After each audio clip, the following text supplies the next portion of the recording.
Good morning, guys. Myself Vijayaraj Kataria. Today we'll be start cell theory.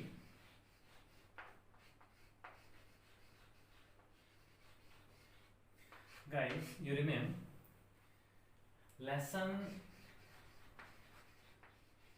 8 cell, the unit of life.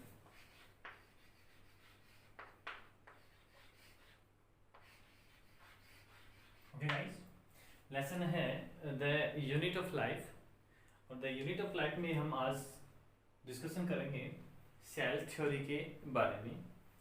Guys, first of all आपको ये पता होना चाहिए कि cell theory जो है इसके बारे में फर्स्टली हमें जानकारी किसने दी और सेल्स जो है उसके लिए सेल थ्योरी कितना इंपॉर्टेंट रखती है और जितने भी ऑल लिविंग ऑर्गेनिज्म हैं उनके डेवलपमेंट की जो हिस्ट्री है उसको सेल थ्योरी के बेस पर किस तरीके से आइडेंटिफाई किया जा सकता है।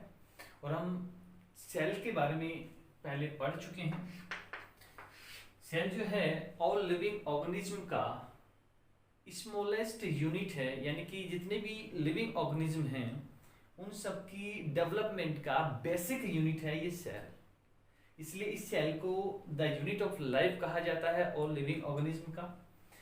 सेल की स्टडी नॉर्मली साइटोलॉजी टर्मिनोलॉजी की अकॉर्डिंग की जाती है, लेकिन आज के समय में सेल की जो स्टडी होती है कंप्लीट स्टडी वो सेल बायोलॉजी के अकॉर्डिंग की जाती है, जो हमने प्रीवियस वीडियोस के अंदर या लेक्चर में स्टडी किया है। लेकिन टुडे आज हम स्टडी करेंगे सेल थ्योरी के बारे में। ओके गाइस, ये सेल थ्योरी फर्स्ट टाइम किसने हमारे सामने इसके बारे में डिस्कशन किया या हमें इंट्रोड्यूस करवाया इस सेल थ्योरी से। और आज हम जानेंगे कि सेल थ्योरी कितना इंपॉर्टेंस रखती है एक लिविंग ऑर्गेनिज्म के डेवलपमेंट को क्लियर करने के लिए। तो गाइस, नॉर्मली आपको यहाँ पर ये इंफॉर्मेशन होना नेसेसरी है कि सेल थ्योरी जो है वो दो साइंटिस्टों ने मिलकर, यानी कि एक तो स्लीडन और दूसरे श्वान थे, उन्होंने इस सेल थ्योरी को प्रपोज किया था। लेकिन उनसे पहले इस सेल थ्योरी के बारे में जो नींव रखी थी सेल थ्योरी की वो ड्यूटेरोचेट नामक एक साइंटिस्ट ने रखी थी। और ड्यूटेरोचेट ने मोमिसा प्लांट की सेल्स के बेस पर इस सेल थ्योरी की नींव रखी। और बाद में जो ये सेल थ्योरी शब्द दिया गया या सेल थ्योरी का प्रतिपादन किया गया वो दो अलग अलग साइंटिस्ट के द्वारा किया गया, जिनको हम स्टेप बाय स्टेप यहाँ पर भी डिस्कशन करने वाले हैं। तो फर्स्ट ऑफ ऑल यहाँ पर हम देखेंगे कि जो सेल थ्योरी है इसकी नींव ड्यूटेरोचेट नामक साइंटिस्ट ने रखी। क्वेश्चन आ जाता है कि सेल थ्योरी की नींव रखने का श्रेय किसे जाता है, तो ड्यूटेरोचेट नामक साइंटिस्ट को जाता है। और इन्होंने मोमिसा एक प्लांट है उस प्लांट की सेल्स के बेस पर स्टडी किया, यानी कि उस प्लांट पे स्टडी किया और उन इस प्लांट की मोमिसा प्लांट की जो सेल्स थी उनके ऊपर रिसर्च करने के दौरान उन्होंने इस सेल थ्योरी की नींव रखी। लेकिन आगे जाकर इस सेल थ्योरी के बारे में कंप्लीटली डिस्कशन हम दो वैज्ञानिकों के रिसर्च के बेस पे करते हैं। और वो दो वैज्ञानिक कौन थे जिनके बारे में अभी हम पढ़ने वाले हैं। और हमें पता है कि सेल थ्योरी का प्रतिपादन या सेल थ्योरी के बारे में बताने वाले दोनों साइंटिस्ट एक तो स्लीडन थे और दूसरे श्वान थे। तो हम बारी बारी से उन दोनों का नेम राइट करेंगे और जानेंगे कि उन्होंने सेल थ्योरी के बारे में अपना ओपिनियन क्या दिया, किस तरीके से सेल थ्योरी को उन्होंने डेवलप किया। तो पहले साइंटिस्ट थे J.M. स्लीडन। J.M.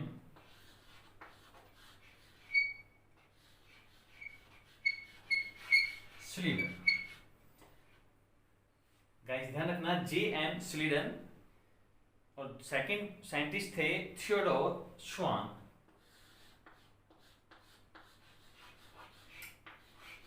सेकंड साइंटिस्ट थे थियोडोर श्वान।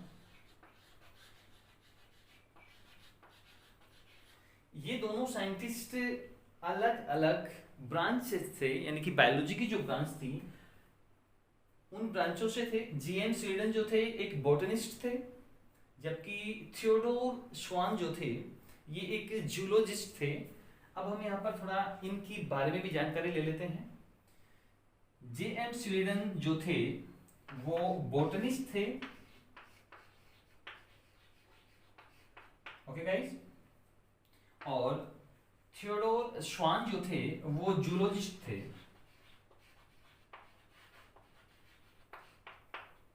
ठीक है, अब हम यहाँ पर कुछ और इंटरेस्टिंग बात यहाँ पर कर लेते हैं कि जेएम जो स्वीडन थे इनका समय, क्योंकि किस समय में इन्होंने अपनी जो थ्योरीज दी थी उनके बारे में डिस्कस करना बहुत जरूरी है। इन्होंने 1938 के अंदर, और थियोडोर जो श्वान थे उन्होंने अपने जो रिसर्चेस के बारे में जानकारी दी वो 1939 के समथिंग इन्होंने अपनी जो सेल थ्योरी थी उसको प्रपोज किया था।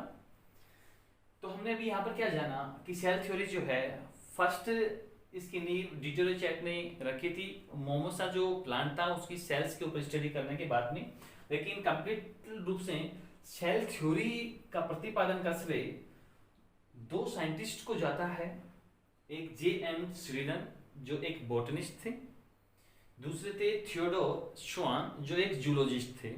इन्होंने बोथ ने सेल्स और टिश्यूज पर स्टडी करने के बाद इस सेल थ्योरी को डेवलप किया, और हमें कुछ रोचक तथ्य यहाँ पर या इंफॉर्मेशन हमारे सामने उन्होंने प्रेजेंट की। और अभी हम जानेंगे कि इन्होंने कौन कौन सी रिसर्च, यानी कि इन्होंने तो बॉटनी यानी कि जो प्लांट्स थे उनके ऊपर अपनी स्टडी की थी, और ये जूलॉजिस्ट थे, इट मीन्स इन्होंने एनिमल्स के ऊपर अपनी स्टडी की। इन्होंने तो जो बॉटनी है प्लांट सेल्स पे स्टडी किया और इन्होंने एनिमल सेल्स पे स्टडी किया, और दोनों के बेस पर ही सेल थ्योरी डेवलप हुई है। और अब हम इस सेल थ्योरी के बारे में थोड़ा सा और आगे डिस्कशन करते हैं। स्लीडन और श्वान ने सम्मिलित रूप से सेल थ्योरी को कुछ पॉइंट के बेस पर हमें समझाया है। तो सेल थ्योरी का पहला पॉइंट था इनका कि जो जितने भी लिविंग ऑर्गेनिज्म हैं, या यूं कहें कि all living organism are made up of cells. Guys, all living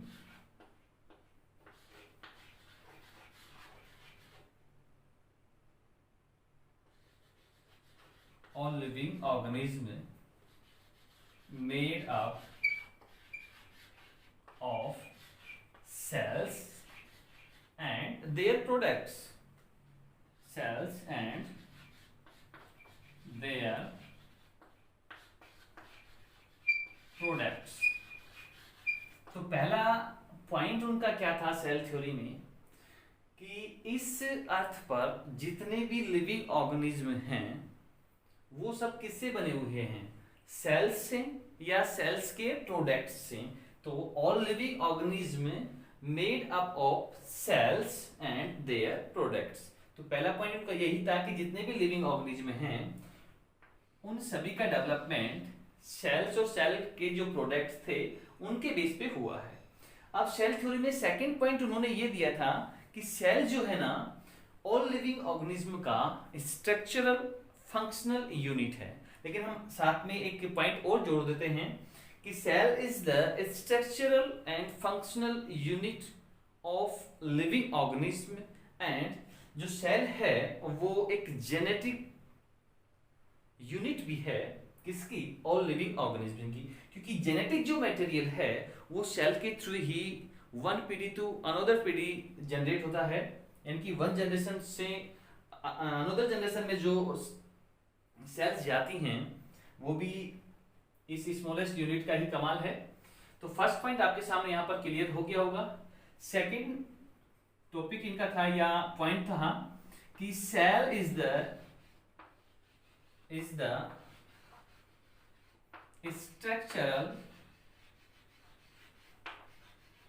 structural and functional unit of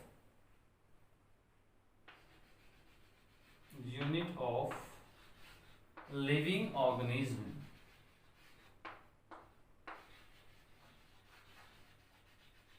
okay guys, second point उन्होंने ये कहा था, सेकंड सेंटेंस उनका ये था कि सेल्स जो है ना वो ऑल लिविंग ऑर्गेनिज्म का स्ट्रक्चरल एंड फंक्शनल यूनिट है।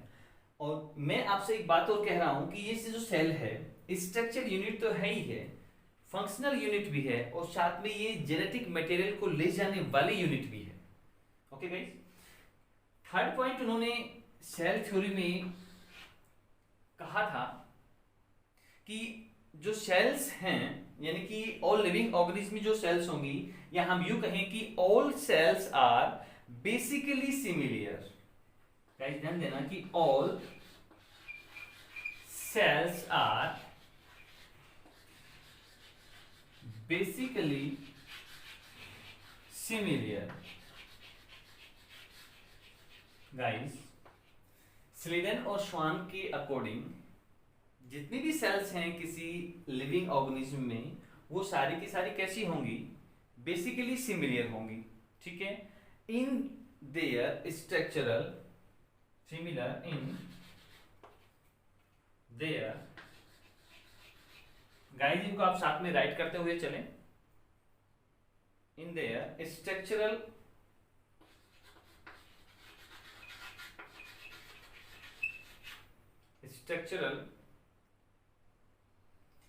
ऑर्गेनाइजेशन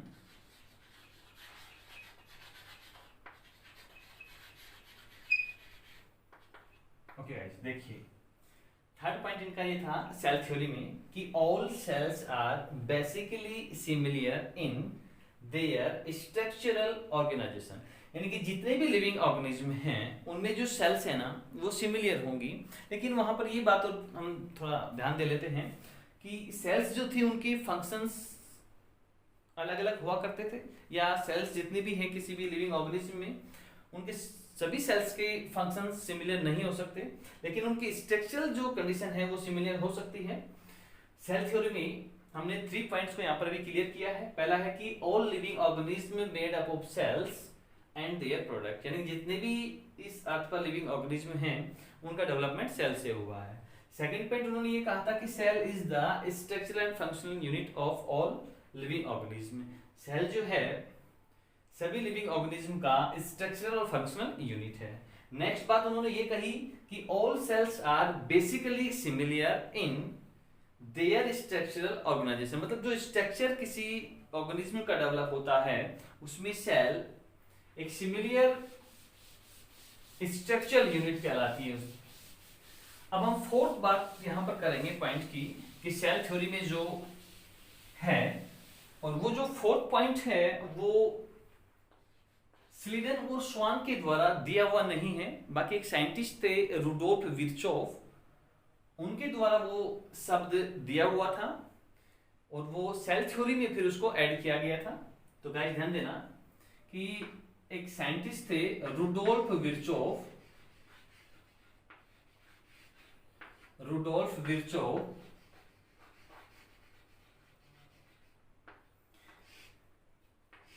रुडोल्फ विर्चोव ने एक शब्द दिया था ओमिनस सेलुला, ओमिनस सेलुला ई सेलुला, ओमिनस सेलुला ई सेलुला, उन्होंने एक वर्ड दिया है। और जानते हैं इस वर्ड का मतलब क्या होता है। हम फोर्थ पॉइंट बात कर रहे हैं सेल थ्योरी की, जो स्लीडन श्वान के द्वारा दिया हुआ नहीं था लेकिन रुडोल्फ विर्चोव के द्वारा ये शब्द दिया गया था और फिर इसको सेल थ्योरी में ऐड किया गया था। उन्होंने शब्द दिया था कि ओमिनस सेलुला ई सेलुला। अब हमें पहले ये जानना है कि इस ओमिनस सेलुला ई सेलुला का मतलब क्या होता है। तो इस जो सेंटेंस हमने यहां पर लिखा है इसका मतलब होता है कि जो ऑल सेल्स, गाइस ध्यान देना कि ऑल सेल्स comes मैं फिर आपको रिपीट कर दूं कि सेल थ्योरी का जो फोर्थ नंबर का ये पॉइंट जो है, ये रुडोल्फ विर्चोव के द्वारा दिया गया था, जिसे बाद में सेल थ्योरी में ऐड किया गया है। ये स्लेडन और स्वान के द्वारा दिया हुआ पॉइंट नहीं है सेल थ्योरी का। हमने क्या लिखा है कि ओमिनस सेलुला ई सेलुला, इसका मतलब क्या होता है? तो सिंपल इसका मतलब होता है कि all cells come from cells. तो गाइस हमें पहले इस शब्द को समझना पड़ेगा। ये नीट में इंट्रेंस एग्जाम में बार बार ये क्वेश्चन पूछे जाते हैं कि ओमिनस सेलुला ई सेलुला मीन्स होता क्या है, और ये ओमिनस सेलुला ई सेलुला किस साइंटिस्ट ने प्रपोज किया और इसे सेल थ्योरी में क्यों रखा गया है।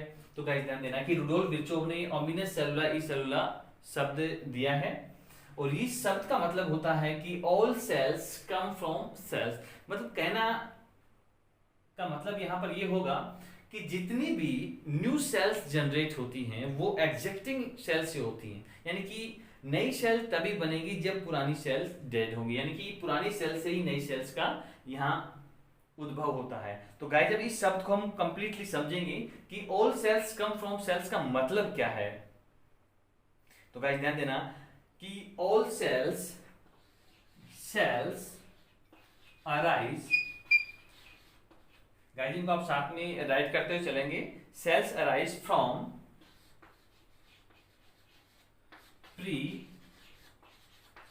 Existing cells. गाइस ध्यान दीजिए कि cells arise from pre existing cells, ये शब्द ये कहना चाह रहा है कि जो नई सेल्स बनती हैं वो पुरानी सेल्स के द्वारा ही बनती है, यानी कि नई सेल्स जो बनेंगी वो प्री एग्जिस्टिंग सेल्स के डिफ्यूजन से या उनके द्वारा ही न्यू सेल्स का डेवलपमेंट होता है। तो गाइस सेल थ्योरी में हमने जो पॉइंट दिए हुए थे, जिस बेस पे हम सेल थ्योरी को समझ रहे थे, उसमें 4 पॉइंट जो है ये बड़ा इंपॉर्टेंट है एंट्रेंस एग्जाम के लिए, और स्पेशली क्वेश्चन पूछा जाता है यहाँ से कि ओमिनस सेलुला ई सेलुला मीन्स होता क्या है। तो मैंने यहाँ पर दोनों शब्द लिखे हैं आपके सामने कि all cells come from cells. Okay guys, अब इसका मैंने थोड़ा और डिस्क्रिप्शन यहाँ पर दिया है कि cells arise from pre existing cells, जो नई सेल्स बनेगी या कि जो सेल्स अराइज होंगी वो प्री एग्जिस्टिंग सेल से ही डेवलप होंगी। अब गाइस मैं आपसे यहाँ पर एक डिस्कशन और कर लेता हूँ कि माइक्रोस्कोप, हम बार बार ये नाम सुनते हैं कि माइक्रोस्कोप है क्या, और इसके बारे में जानना बहुत जरूरी है। माइक्रोस्कोप, पहले तो हम ये जानेंगे कि इस माइक्रोस्कोप के जरिए हम करते क्या हैं। माइक्रोस्कोप के जरिए हम सूक्ष्म से सूक्ष्म जो सेल्स हैं या जो भी चीजें हैं उनके बारे में ये माइक्रोस्कोप को काम में लिया जाता है।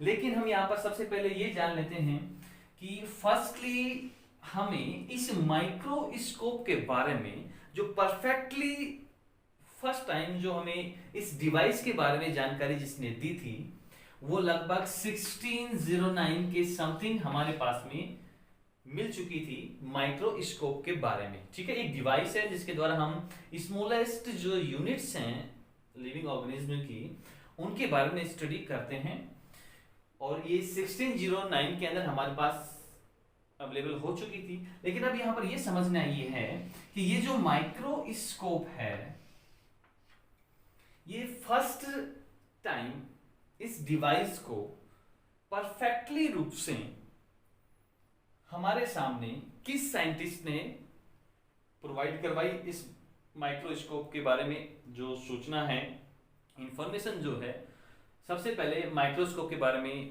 सूचना किसने दी? तो एक साइंटिस्ट हुए थे गैलीलियो।